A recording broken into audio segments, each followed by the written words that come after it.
BSc first year के विद्युत चुम्बकीय पेपर के अंतर्गत आज हम इस वीडियो में विकिरण दाब अर्थात रेडिएशन प्रेशर तथा फ्री स्पेस में मुक्त आकाश में विकिरण प्रतिरोध कितना होता है, उसका व्यंजक किस प्रकार से ज्ञात किया जाता है, इस पे बात करने वाले हैं।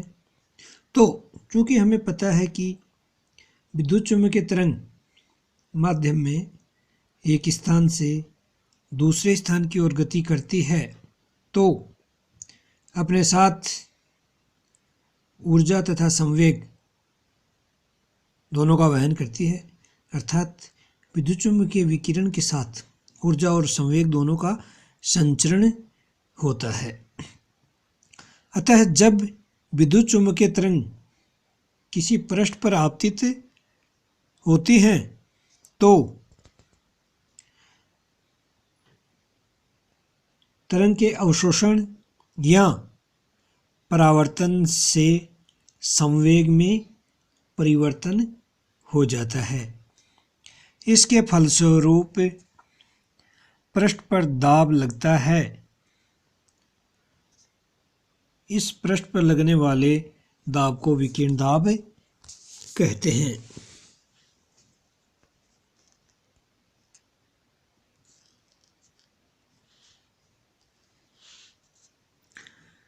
विकिरण दाब का मान ज्ञात करने के लिए माना इस चित्र अनुसार जब विद्युत चुम्बकीय तरंग c वेग से a क्षेत्रफल वाले पृष्ठ पर लंबवत आपतित होती है तो t सेकंड में लंबवत आपतित तरंगें आयतन ACT में होंगी, क्योंकि यहाँ A है वो पृष्ठीय क्षेत्रफल है। c वेग होने के कारण तरंग t समय में ct दूरी तय करेगी, अतः t समय सेकंड में जो आयतन होगा वो ACT होगा। इसलिए संवेग घनत्व P बराबर U बाई C बराबर epsilon E square by C, इसे हमने समीकरण नंबर 1 दे दिया है। इसलिए t सेकंड में लंबवत आपतित होने वाले तरंगों का जो टोटल संवेग होगा PT बराबर हो जाएगा PACT। अब यदि माना कि विद्युत चुम्बकीय तरंग है वो पृष्ठ पर लंबवत आपतित न होकर थीटा कोण पर आपतित होती है तो t सेकंड में A पृष्ठ पर आपतित तरंगें आयतन ACT कोस थीटा में स्थित होंगी,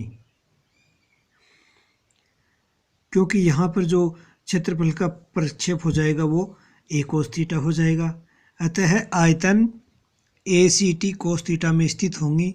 इसलिए थीटा दिशा में कुल आपतित संवेग बराबर PACT कोस थीटा। अतः पृष्ठ के लंबवत t सेकंड में आपतित कुल संवेग PT बराबर PACT कोस थीटा। इसलिए पृष्ठ के एकांक क्षेत्रफल पर प्रति सेकंड प्रदत्त संवेग या दाब प्रति सेकंड प्रदत्त संवेग है, यानी कि संवेग में परिवर्तन की दर है वो बल के बराबर हो जाएगा। और एकांक क्षेत्रफल की बात करें जब उसमें क्षेत्रफल का हम भाग दे दें तो वो दाब हो जाएगा। अतः पृष्ठ के एकांक क्षेत्रफल पर प्रति सेकंड प्रदत्त संवेग या दाब P बराबर PT अपॉन AT यानी कि PC कोस थीटा। चूँकि PC बराबर U कोस थीटा इसलिए U कोस स्क्वायर थीटा। यहाँ PC बराबर U या एप्सिलॉन E स्क्वायर, अतः PC कोस थीटा बराबर U कोस थीटा या एप्सिलॉन E स्क्वायर कोस स्क्वायर थीटा। अब विभिन्न कंडीशनों में बात करें तो सर्वप्रथम हम मान लें कि यदि जो पृष्ठ है वो पूर्ण अवशोषक पृष्ठ है अर्थात कृष्णिका है। यदि पृष्ठ पूर्ण अवशोषक या कृष्णिका है तो तरंगों का संवेग आपतन के पश्चात शून्य हो जाएगा, क्योंकि संपूर्ण जो तरंगें हैं वो अवशोषित हो जाएंगी। इसलिए पृष्ठ के एकांक क्षेत्रफल पर संवेग के परिवर्तन की दर बराबर आपतित संवेग माइनस परावर्तित संवेग बराबर u कोस स्क्वायर थीटा माइनस 0 अर्थात u कोस स्क्वायर थीटा। अतः पृष्ठ के एकांक क्षेत्रफल पर लगा बल बराबर u कोस स्क्वायर थीटा। चूँकि एकांक क्षेत्रफल पर लगा हुआ बल ही दाब के बराबर होता है, अतः पूर्ण अवशोषक पृष्ठ पर लगा दाब Pa बराबर u कोस स्क्वायर थीटा। तो Pa बराबर u कोस स्क्वायर थीटा में u बराबर एप्सिलॉन ई स्क्वायर की रखें तो Pa बराबर एप्सिलॉन ई स्क्वायर कोस स्क्वायर थीटा। इसे समीकरण नंबर 5 दे देते हैं। अब सेकंड कंडीशन ले लें कि जब पृष्ठ पूर्णतः परावर्तक है अर्थात इस पे जितने संवेग का परिमाण आपतित होता है उतना ही परावर्तित हो जाता है, तो परावर्तित तरंग के संवेग का परिमाण प्रदत्त संवेग के बराबर होगा, परंतु दिशा विपरीत हो जाती है। इसलिए पृष्ठ के एकांक क्षेत्रफल पर संवेग परिवर्तन की दर बराबर u cos square theta minus of minus u cos square theta अर्थात संवेग परिवर्तन की दर बराबर 2u कोस स्क्वायर थीटा। यहाँ पर u बराबर एप्सिलॉन ई स्क्वायर है। अतः पूर्ण परावर्तक पृष्ठ पर लगा दाब, क्योंकि एकांक क्षेत्रफल पर जो बल है वही दाब के बराबर है, अतः PR बराबर ट्वाइस u कोस स्क्वायर थीटा या PR बराबर ट्वाइस एप्सिलॉन ई स्क्वायर कोस स्क्वायर थीटा। इसे हम समीकरण नंबर 6 लिख रहे हैं। अब यदि तीसरी स्थिति ऐसी हो जाए कि यदि पृष्ठ का अवशोषण गुणांक A तथा परावर्तन गुणांक R है तो दाब का जो परिमाण होगा व्यंजक होगा P बराबर वो हो जाएगा A plus 2R u cos square theta. समीकरण नंबर 7। समीकरण नंबर 7 सामान्य प्रकार के पृष्ठों के लिए व्यंजक है। इसमें यदि पूर्णतः अवशोषक की बात करें तो जिसके लिए r बराबर 0 हो जाएगा तो समीकरण 5 प्राप्त हो जाता है। यदि पूर्णतः परावर्तक की बात करें तो a बराबर 0 होगा तो p बराबर ट्वाइस u कोस स्क्वायर थीटा प्राप्त हो जाएगा। अतः p बराबर a plus 2r u cos square theta पृष्ठों के लिए विकिरण दाब का सामान्य या व्यापक व्यंजक है। जब किसी पृष्ठ पर सभी दिशाओं में समान प्रायिकता के विद्युत चुम्बकीय विकिरण या तरंगें आपतित होती हैं तो पूर्ण अवशोषक पृष्ठ पर औसत दाब तो Pa औसत बराबर u कोस स्क्वायर थीटा का औसत तथा पूर्ण परावर्तक पृष्ठ पर जो औसत दाब होगा PR वो ट्वाइस u कोस स्क्वायर थीटा का औसत हो जाएगा। चूँकि कोस स्क्वायर थीटा का त्रिविम में जो औसत होगा 1/2 पाई समाकल लिमिट 0 से 2 पाई 0 से पाई/2 cos square theta sine theta d phi को सोल्व करते हैं तो 1/3 प्राप्त होता है। इसलिए पूर्ण अवशोषक पृष्ठ पर औसत दाब Pa बार बराबर u/3 या 1/3 एप्सिलॉन ई स्क्वायर प्राप्त होगा तथा पूर्ण परावर्तक पृष्ठ पर जो औसत दाब होगा PR वो ट्वाइस u/3 या 2/3 एप्सिलॉन ई स्क्वायर प्राप्त होगा। तो जो समीकरण 8 और 9 से स्पष्ट है कि परावर्तक पृष्ठ पर लगने वाला जो औसत दाब होता है वो अवशोषक पृष्ठ पर लगने वाले औसत दाब का दुगुना होता है, अर्थात PR औसत बराबर ट्वाइस ऑफ Pa का औसत।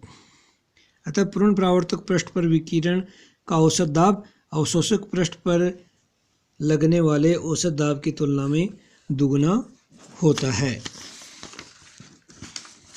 अगला हमारा जो पॉइंट है वो है मुक्त आकाश में विकिरण प्रतिरोध। यानी कि फ्री स्पेस में रेडिएशन रेजिस्टेंस कितना होता है। तो विद्युत चुम्बकीय तरंगों के लिए माध्यम में विद्युत क्षेत्र E तथा चुंबकीय क्षेत्र H का अनुपात माध्यम की अभिलाक्षणिक प्रतिबाधा कहलाती है। अर्थात माध्यम की अभिलाक्षणिक प्रतिबाधा Z बराबर E/H ओम। माना x दिशा में संचरित समतल विद्युत चुंबकीय तरंगों में विद्युत क्षेत्र सदिश का समीकरण है EY बराबर EY0 sine omega t minus KX। चूँकि EX और EZ जीरो होंगे, डेल वाई तथा del y del z zero होंगे तथा E बराबर EY जे कैप है। तो तृतीय समीकरण से डेल क्रॉस E बराबर minus del B by del t से del EY upon del x बराबर minus del B z by del T.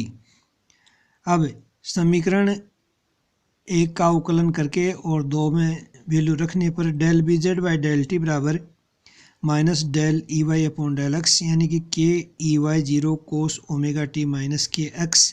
इसका टी के सापेक्ष समाकलन करते हैं तो BZ बराबर K बटा omega EY0 sine omega t minus KX यानी कि BZ बराबर K बाई ओमेगा EY या BZ बराबर EY अपॉन V प्राप्त होता है तथा BX और BY 0 प्राप्त होते हैं। यदि माध्यम की पारगम्यता म्यू हो तो BZ बराबर म्यू HZ होगी। अतः म्यू HZ बराबर 1/V EY तथा B बराबर BZ K कैप। इसलिए अभिलाक्षणिक प्रतिबाधा Z बराबर E/H। वेक्टर E की जगह इसका परिमाण है वो EY के बराबर है तथा वेक्टर H का परिमाण HZ के बराबर है। ये वैल्यू 3 और 4 से रखते हैं तो म्यू इंटू V प्राप्त होता है। चूँकि हम जानते हैं कि विद्युत चुम्बकीय तरंगों का जो वेग होता है V बराबर 1 upon under root mu epsilon यानी 3 × 10⁸ मीटर पर सेकेंड होता है, जिससे म्यू V समीकरण 5 की बात करें तो म्यू V बराबर म्यू इंटू V की जगह रखेंगे 1 upon under root mu epsilon.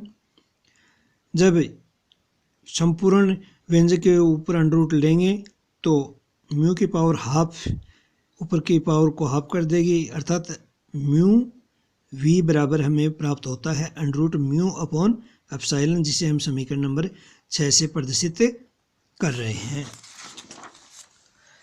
जिससे Z बराबर म्यू अपॉन एप्सिलॉन प्राप्त हो रहा है।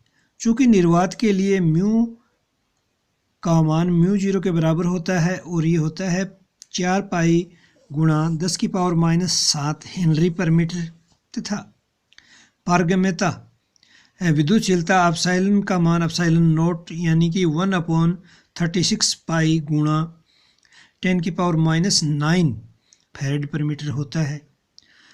जब Z0 के व्यंजक में अर्थात under root mu 0 upon epsilon 0 के लिए जब ये वैल्यू रखी जाती हैं तो 4 पाई गुणा 10⁻⁷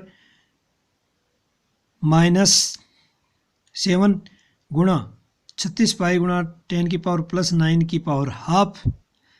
जब इसको सोल्व किया जाता है तो Z0 अर्थात निर्वात के लिए जो अभिलाक्षणिक प्रतिबाधा है वो 120 पाई प्राप्त होती है।